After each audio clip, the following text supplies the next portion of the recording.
All right, so I'm out in front of the house here in Crescent City. I am still in Crescent City, kind of sheltering in place or just waiting out this coronavirus, wondering what the next steps will be, what kind of a plan I can put together. I think I'm in the same position as really everybody else, where we just don't know what to do.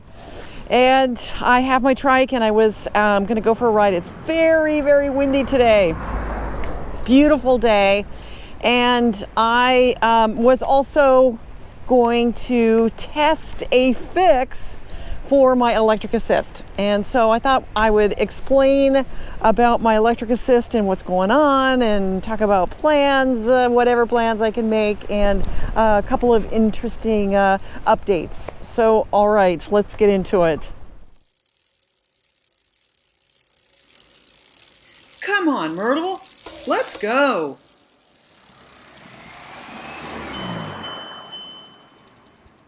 All right, so I'm out in front of the house. I'm sitting on Myrtle, and you can see that I've got rubber bands around my display.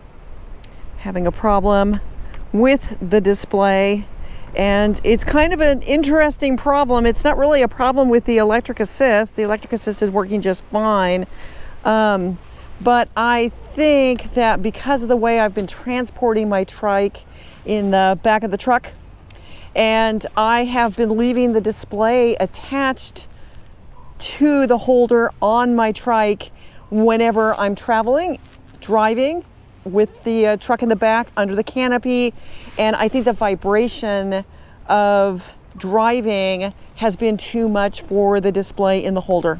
And so I can show you quickly what's going on here. You can see that it just turned off once I took the rubber bands off.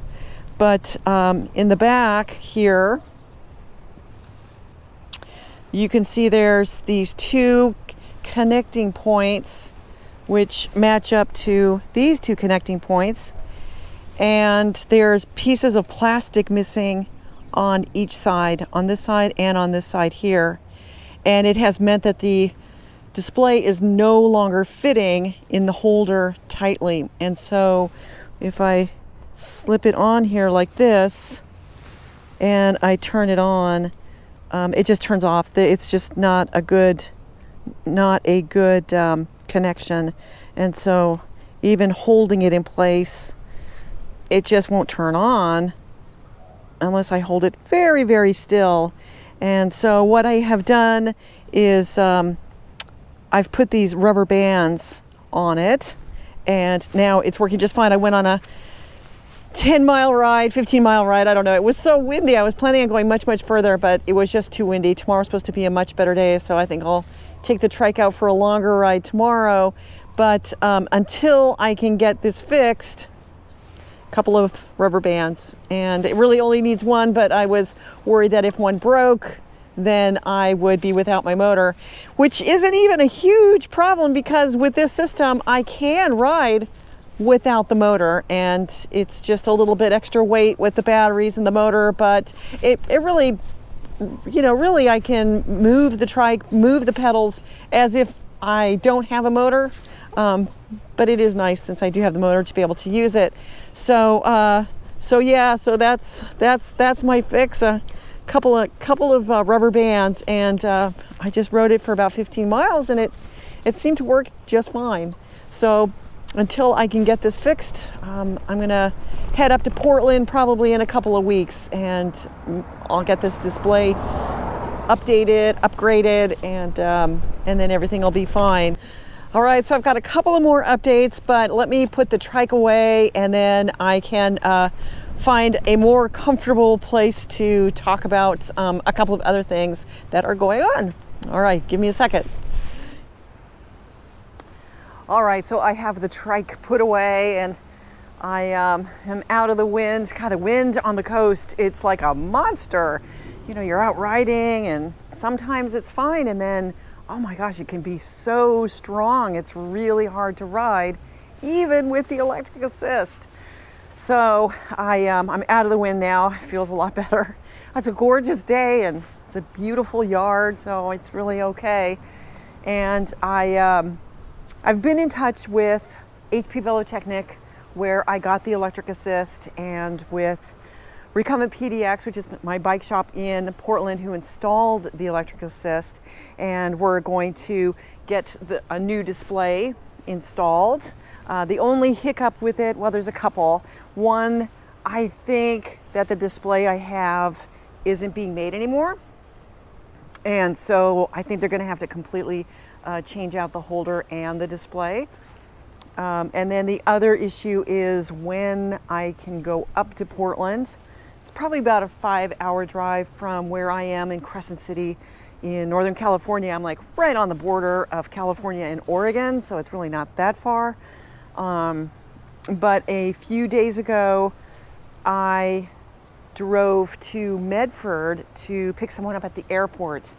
And this person had been on 3 flights and in 4 airports. And I was in the car with him for 2 hours.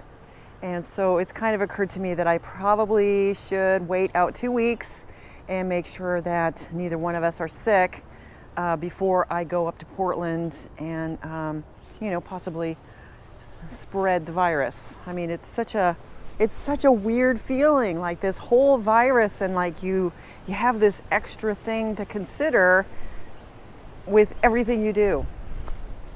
But it's the new reality, and we just have to get used to it. And so that should happen, in another couple of weeks, and I'll go up. And this is about the time of year that I typically return to Portland for the summer. And this year I am not, because the woman whose house I stay in Portland, she usually goes to France, and she can't go to France. The borders are closed. And so it seems that this year I will not be going to Portland as I usually do and living there for the summer. And so I'm kind of hoping that by August, for sure by September, I'll be able to get back into my truck and trailer and start traveling again.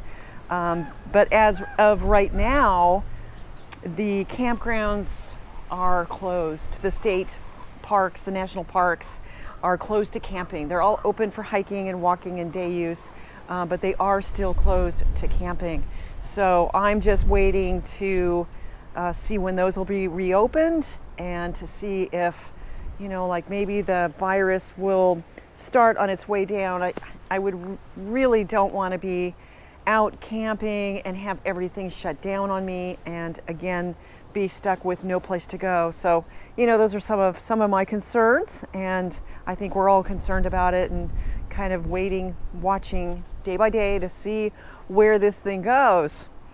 Otherwise, it looks like the Recumbent Retreat is going to happen. The state park at Fort Stevens, where the Recumbent Retreat is held every September, is opening. The question, of course, is going to be, will the bathrooms be open? Are you going to need to be self-contained? We don't know. But registration for the Recumbent Retreat is open. I have my site. I'm going to be in site G284. So if you're going, definitely stop by and say hello.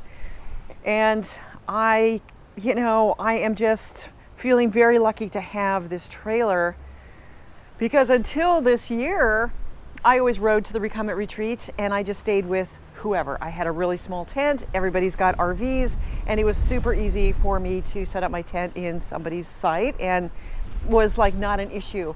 But now it looks like sharing sites is not going to be recommended, and I don't think it's probably a good idea. And I'm feeling really grateful that I have this trailer and that I can be self-contained. I have a shower, toilet, cooking. I have everything I need in this trailer, so I really should be just fine. I'm a little bit sad about not riding there. It's possible that I still could, if I dropped off my trailer, drove into Portland with my trike, and then rode to the retreat, and then I could get a ride back like I usually do. So I'm going to look into that. I'll see how I feel. But I'm really excited that the Recumbent Retreat is happening, and we can all kind of hang out and ride together, and I'm really looking forward to it. And then This Saturday, I'm going to be on Matt Galat's JaYoe channel. He's going to be interviewing me on his YouTube channel, and that's at 5 o'clock Pacific Standard Time. So, take a look and, join us. Join in the conversation, and I'm not entirely sure what we're going to talk about, how it's going to go, how long it's going to be, but I think it's going to be a lot of fun. So I've known Matt for a really long time. I feel like he's a really good friend, but we have never met. And so it's going to be interesting to have this face-to-face, well, not face-to-face, but I don't know, camera-to-camera conversation, and we'll just see how it goes. So, all right, you guys, I have a video of an off-road trike ride I did recently, so I'm going to be putting that together, and that should be up in the next few days, so that'll be something to look forward to as well. But you know how much I love hearing from everybody, so please leave a comment in the comment section below and let me know how you're doing. I hope everybody is safe and everybody is healthy, and as always, thank you for watching.